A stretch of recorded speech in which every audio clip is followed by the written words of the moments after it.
اليوم عندنا خبز ببذور ديال اليقطين اللي تيجي رائع مع جوز الهند اللي هو الكوك.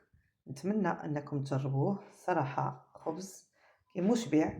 بيضات تقربوهم، نضيفوا معلقه ديال خل تفاح كبيره، ايضا واحد 2 معالق ديال زيت الزيتون كبار، ملعقه ديال بيكربونات الصوديوم. نخلطوا الكل، نضيفوا شويه ديال الحبه السوداء وشويه الزعتر وشويه حب رشاد باش نسمو، ملعقه ديال قشور القطونه كبيره،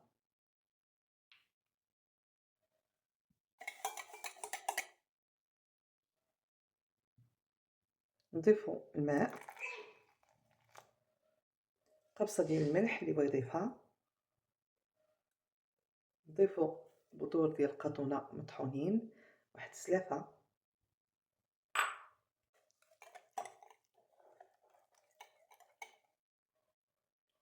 نضيفوا واحد مقدار ديال جوز الهند، ضفت زلافه الى هذا القليل، شوفوا بعدا لانه كيشرب. خلطوا الكل،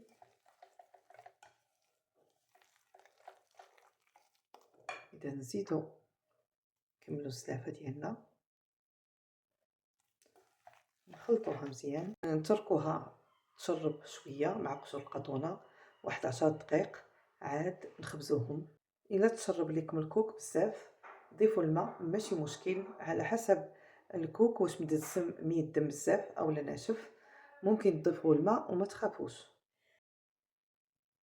من بعد ما لولبتهم بهذه الطريقه الطويله غادي يدخلوا الفرن 180 درجه، من 25 الى 35 دقيقه اللي كيشدوا ديال الطياب باش ما يبقاوش خضرين من الداخل. دائما كنشعلوا الفوق والتحت. منين ندخلهم تنخلي 5 دقائق، نرجع نخلي غير التحتاني هو اللي شاعل حتى يتنفخوا مزيان، ونزيد نشعل الفوق والتحت.